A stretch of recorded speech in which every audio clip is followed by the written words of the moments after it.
दोस्तों, अगर आप भी विराट कोहली और एमएस धोनी को बेहतर खिलाड़ी मानते हैं तो वीडियो को लाइक जरूर कीजिएगा। दोस्तों, कोलकाता के ईडन गार्डन में जब कोहली की कप्तानी काम आ रही थी, जब केकेआर की टीम के विकेट गिर रहे थे, लेकिन फिर मैच को पलटकर रसल और अय्यर ने फिर से कोलकाता के हक में ला दिया। ऐसी तूफानी बैटिंग करी ना कि लास्ट ओवर्स में विराट कोहली तक के पसीने छूट गए थे। कैसे दोस्तों, कोलकाता की टीम ने अपनी तगड़ी बैटिंग के दम पर इस मैच में जोरदार कमबैक भी किया और कोहली के साथ साथ पूरी आरसीबी की टीम को हिला के रख दिया था। आपको दोस्तों रसल, अय्यर और रिंकू की इस तूफानी बैटिंग का पूरा वीडियो दिखाएंगे, लेकिन उससे पहले आप सभी को क्या लगता है, रसल और धोनी में बेहतर फिनिशर कौन है किसी टीम के लिए? नीचे कमेंट जरूर कीजिएगा। दोस्तों, आईपीएल 2024 में आरसीबी का सफर बड़ा ही दर्द भरा रहा है अब तक, लेकिन इस मुकाबले में जीत मिलेगी ये सोचकर 36वें मैच को खेलने के लिए ईडन गार्डन के मैदान में जब आरसीबी की टीम पहुंची ना, तो उनका स्वागत करने के लिए मानो फिलिप सॉल्ट दूल्हे राजा की तरह खड़े हुए थे। दोस्तों, फिलिप सॉल्ट ने 14 बॉलों में 350 के स्ट्राइक रेट से 3 छक्के 7 चौके लगाए, यानी कि 14 में से जो 10 गेंदें थी उन पर केवल और केवल चौके छक्के लगे, जिससे बने उनके ताबड़तोड़ 48 रन। लेकिन इसके बाद विराट कोहली की कप्तानी का जादू चला। आप सही सुन रहे हैं, विराट कोहली ने कप्तानी करी, फील्डर्स और गेंदबाजों के साथ ऐसे जाल बिछाए जिसके चलते सिराज ने फिलिप सॉल्ट को तो आउट किया ही, साथ ही यश दयाल भी सुनील नारायण, अंकुरिश रघुवंशी को 10 और 3 पर ले गए अपने साथ। कैमरन ग्रीन वेंकटेश अय्यर को निपटा गए सस्ते में, और रिंकू सिंह दोस्तों जो 14 गेंदों में 24 रन बना चुके थे, उन्हें लॉकी फर्ग्यूसन आउट कर देते हैं। मतलब कि कोलकाता के रन तो बने थे, लेकिन केवल उतने जो चेज हो सके, लेकिन केवल तब तक जब तक मैदान में श्रेयस अय्यर और रसल की एंट्री नहीं हो गई, क्योंकि दोस्तों अय्यर और रसल के बल्ले से अब वो रन निकलने वाले थे जो मैच में सबसे बड़ा अंतर लेकर आ गए। दोस्तों, श्रेयस अय्यर वैसे तो इस पूरे सीजन में ज्यादा चमके नहीं, लेकिन आज जरूरत पड़ने पर कप्तानी वाली इनिंग खेलकर गए। 36 बॉलों में 1 छक्का और 7 चौके लगाकर इस खिलाड़ी ने 50 रन बनाए थे। लेकिन सबसे ज्यादा डर अब आरसीबी की टीम को रसल से लग रहा था। अंतिम ओवर शुरू हो चुके थे और टीम का स्कोर ऑलरेडी 190 टच कर चुका था 19वें ओवर में ही। अब 200 दूर थे नहीं, और फिर हुआ वो कांड जिसे देखकर दोस्तों विराट कोहली भी बहुत ज्यादा भावुक हो गए और गुस्सा भी। दोस्तों, आपको बता दें कि रसल ने बैक टू बैक 2 चौके जड़े और 16-17 रन तो ऐसे ही बना दिए थे। 190 तक पहुंचने वाली कोलकाता की टीम को बस चंद बाउंड्रीज चाहिए थी 220 या उससे आगे भी जाने के लिए। और दोस्तों, ये चंद बाउंड्रीज ना अंतिम लम्हों में रसल के ही बल्ले से निकली और रमनदीप सिंह के बैट से भी। 4 चौके रसल ने जड़े, 27 रन की नाबाद पारी खेली, लेकिन रमनदीप सिंह तो कमाल कर गए। 9 बॉल में 2 चौके 2 छक्के जड़े, 24 रन ठोके दिए, जिससे कि 222 यानी कि 222 रन का टोटल बन गया। और जीतने के लिए 223 रन का टारगेट दिया गया, जो अपने आप में बहुत ही बड़ा टारगेट है। और इस बात में कोई शक नहीं कि आरसीबी की टीम 90% मैच को टारगेट को देखकर ही हार गई थी। इस बार भी दोस्तों आरसीबी के गेंदबाजों ने खूब ज्यादा रन न्यौछावर किए, जिसमें हाफ सेंचुरी लगवाई यश दयाल ने, और साथ ही साथ लॉकी फर्ग्यूसन ने भी लगभग 50 के आसपास रन दिए। दोस्तों, ये सब देख कर ना कोहली बहुत ज्यादा गुस्सा थे।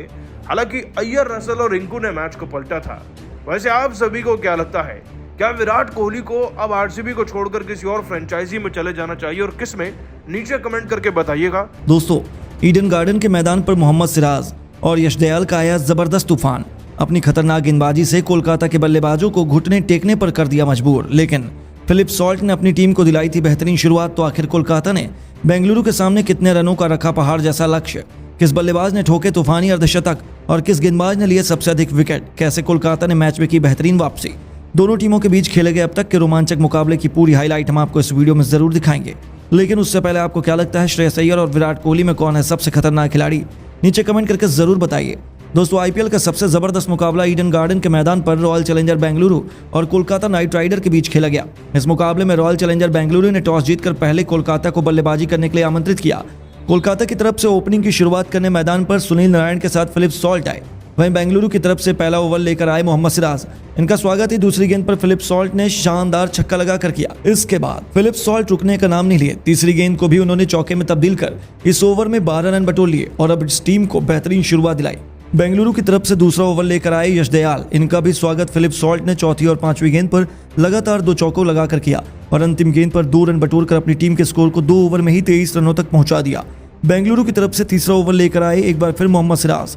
इस बार इनका स्वागत तीसरी गेंद पर सुनील नारायण ने शानदार चौके के साथ किया। कोलकाता का स्कोर रॉकेट की रफ्तार की तरह बनना शुरू हो चुका था। दोनों ओपनर बल्लेबाज बेहद आक्रामक अंदाज में नजर आ रहे थे और बेंगलुरु के गेंदबाजों की जमकर कुटाई कर रहे थे। 3 ओवर में ही कोलकाता का स्कोर 27 रनों तक पहुंच गया और फिलिप सॉल्ट का बल्ला रुकने का नाम नहीं ले रहा था। लगातार बल्लेबाजों पर कूटकर प्रहार कर रहे थे और बेंगलुरु के कप्तान को विकेट की तलाश थी। फिर उन्होंने चौथा ओवर फेंकने के लिए अपनी टीम के सबसे खतरनाक गेंदबाज लॉकी फर्गुसन को गेंद थमाई, लेकिन इनका स्वागत एक बार फिर फिलिप सॉल्ट ने शानदार छक्के के साथ पहली गेंद पर किया। इसके बाद भी वह रुके नहीं और दूसरी गेंद को उन्होंने चौके में तब्दील कर दिया। कोलकाता का स्कोर तेजी से आगे बढ़ रहा था। फिलिप सॉल्ट का बल्ला रुकने का बिल्कुल नाम नहीं ले रहा था। लॉकी फर्गुसन की तीसरी गेंद को उन्होंने चौके में तब्दील कर दिया। इसके बाद भी वह रुके नहीं और चौथी गेंद पर उन्होंने एक ऐसा खतरनाक छक्का लगाया जिसे देखकर खुद गेंदबाज पूरी तरह से हैरान रह गए। वहीं 5वीं गेंद पर लॉकी फर्गुसन ने शानदार चौका जड़कर इस ओवर को बड़ा बनाने की पूरी कोशिश कर रही। साथ ही साथ अंतिम गेंद पर उन्होंने शानदार चौका लगाकर इस ओवर में 28 रन बटोरकर अपनी टीम के स्कोर को 50 रनों के पार पहुंचाया। बल्कि 4 ओवर में ही कोलकाता का स्कोर 55 रनों तक पहुंच गया। कोलकाता को बेहतरीन शुरुआत मिल चुकी थी और दोनों ओपनर बल्लेबाज खूंखार अंदाज में नजर आ रहे थे। वहीं फिलिप सॉल्ट को देखकर तो यही लग रहा था कि वह अपने सर पर कफन बांध कर आए हों और बेंगलुरु के गेंदबाजों की बेरहमी से कुटाई कर रहे हों। बेंगलुरु की तरफ से 5वां ओवर लेकर आए एक बार फिर मोहम्मद सिराज और आते ही उन्होंने बेंगलुरु को मैच में शानदार वापसी करा दी। अपने ओवर की दूसरी गेंद पर मोहम्मद सिराज ने फिलिप सॉल्ट को पवेलियन का रास्ता दिखा दिया और 13 गेंद पर फिलिप सॉल्ट ने 3 खतरनाक छक्के और 7 चौकों की मदद से 48 रन बनाकर पवेलियन लौट गए। 56 रनों के स्कोर पर कोलकाता का पहला विकेट गिर गया, लेकिन सुनील नारायण अभी भी मैदान पर टिके हुए थे। इनका साथ देने के लिए अब कोलकाता के नए बल्लेबाज अंग कृष्णा रघुवंशी आ चुके थे और इन दोनों बल्लेबाजों के कंधों पर टीम की पूरी जिम्मेदारी आ चुकी थी, क्योंकि फिलिप सॉल्ट अपना विकेट गंवाकर पवेलियन जा चुके थे। लेकिन सुनील नारायण को कोई फर्क नहीं पड़ रहा था। सिराज की चौथी गेंद पर उन्होंने खतरनाक अंदाज में चौका जड़कर अपनी टीम के स्कोर को तेजी से आगे बढ़ाया और इन दोनों बल्लेबाजों ने मिलकर अपनी टीम के स्कोर को 5 ओवर में 63 रनों तक 1 विकेट के नुकसान पर पहुंचा दिया। वहीं बेंगलुरु की तरफ से पावर प्ले का अंतिम ओवर लेकर आए यश दयाल और आते ही उन्होंने अपने ओवर की दूसरी गेंद पर सुनील नारायण को अपना शिकार बनाकर पवेलियन का रास्ता दिखा दिया और कोलकाता नाइट राइडर को 66 रनों के स्कोर पर दूसरा झटका लग गया। तो वहीं सुनील नारायण 15 गेंद पर 10 रन बनाकर पवेलियन लौट गए। मैदान पर कोलकाता की तरफ से नए बल्लेबाज वेंकटेश अय्यर आ चुके थे और आते ही उन्होंने पहली गेंद पर दयाल के शानदार चौका लगाकर अपना खाता खोला और अपनी टीम के स्कोर को आगे बढ़ाया। इसके बाद भी वेंकटेश रुकने का नाम नहीं लिया और अगली गेंद को उन्होंने चौके में तब्दील कर दिया, लेकिन यश दयाल ने जाते जाते अपने ओवर की अंतिम गेंद पर रघुवंशी को पवेलियन का रास्ता दिखा दिया और अपना बदला पूरा कर लिया। 75 रनों के स्कोर पर कोलकाता के 3 बल्लेबाज पवेलियन लौट गए और पावर प्ले के 6 ओवर में कोलकाता केवल 75 रन बना पाई। लेकिन वेंकटेश मैदान पर अभी भी टिके हुए थे और इनका साथ देने के लिए मैदान पर आ चुके थे बल्लेबाज खुद कप्तान श्रेयस अय्यर। अब इन दोनों बल्लेबाजों के कंधों पर टीम की पूरी जिम्मेदारी आ चुकी थी और 7वां ओवर लेकर आए एक बार फिर लॉकी फर्गुसन बेंगलुरु मैच में वापसी कर चुकी थी, लेकिन श्रेयस अय्यर भी शानदार फॉर्म में नजर आ रहे थे। फर्गुसन की चौथी गेंद पर उन्होंने शानदार चौका लगाकर अपना खाता खोला और 7 ओवर में कोलकाता का स्कोर 3 विकेट पर 83 रन बन चुका था।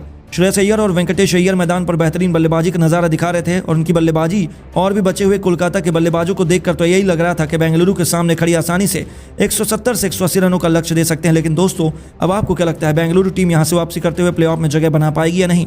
नीचे कमेंट करके जरूर बताइए। और दोस्तों, जैसा कि आपको पता है, चेन्नई और लखनऊ के बीच लखनऊ के घरेलू मैदान पर रोमांचक मैच खेला गया, जहां पर इस मैच में लखनऊ की टीम ने टॉस जीतकर पहले गेंदबाजी करते हुए चेन्नई की टीम को 176 रन 6 विकेट के नुकसान पर रोक दिया। हालांकि इसका पीछा करने के लिए आई लखनऊ की टीम ने इस लक्ष्य को बड़े ही आसानी से अपने नाम बड़े अंतर से कर लिया, जहां पर रविंद्र जडेजा ने सर्वाधिक 57 रन बनाए, तो वहीं महेंद्र सिंह धोनी ने 9 गेंदों पर 28 रनों की पारी खेले और इसका पीछा करते हुए क्विंटन डिकॉक ने 54 रनों का योगदान दिया। इसके अलावा केएल राहुल ने तूफानी अर्धशतक लगाया और ऐसे में लखनऊ को मिली जीत के बाद आईपीएल के दिग्गजों ने बड़ा बयान दिया, जिसमें क्रिस गेल ने बयान देते हुए कहा कि इस मैच में चेन्नई की टीम के खिलाफ लखनऊ को मिली जीत के बाद मैं काफी ज्यादा हैरान हूं, क्योंकि मुझे बिल्कुल भी यकीन नहीं हो पा रहा है कि चेन्नई की टीम ने लखनऊ के खिलाफ इतनी बुरी तरीके से हार का सामना किया। हालांकि चेन्नई की टीम का प्रदर्शन इस मैच में काफी ज्यादा साधारण था, लेकिन लखनऊ की टीम ने इस मैच के अंदर अच्छा प्रदर्शन कर सभी को प्रभावित किया। इसके अलावा उन्होंने कहा कि इस मैच के अंदर एमएस धोनी ने शानदार बल्लेबाजी करते हुए चेन्नई की टीम को मजबूती दिलाने का काम किया, लेकिन केएल राहुल की अब कप्तानी पारी के चलते लखनऊ की टीम ने चेन्नई की टीम को बैकफुट में डाला है और इस मैच के अंदर शानदार जीत दर्ज कर ली है। तो वहीं सुरेश रैना ने बयान देते हुए कहा कि इस मैच में चेन्नई की टीम की तरफ से एमएस धोनी ने जिस तरीके से तूफानी बल्लेबाजी की थी, उसी तरीके से बल्लेबाजी किसी और चेन्नई के बल्लेबाज द्वारा भी देखने को मिलती तो चेन्नई की टीम 200 रनों का आंकड़ा पार कर लेती और इस मैच के अंदर जीत दर्ज कर सकती थी। लेकिन एमएस धोनी की शानदार बल्लेबाजी के अलावा किसी ने भी अच्छा प्रदर्शन प्रदर्शन नहीं किया। इसके अलावा उन्होंने कहा कि MS धोनी अपने शानदार फॉर्म को देखते हुए अगर ऊपर बल्लेबाजी करने के लिए आते तो स्कोर कार्ड काफी बड़ा अंतर देखने को वहां पर मिल सकता था और MS धोनी का ऊपर बल्लेबाजी करने के लिए न आना चेन्नई की टीम के लिए नुकसानदायक साबित हुआ। तो वहीं गौतम गंभीर ने कहा कि इस मैच के अंदर चेन्नई की टीम की तरफ से MS धोनी, रविंद्र जडेजा और मोइन अली का तूफानी प्रदर्शन देखने को मिला।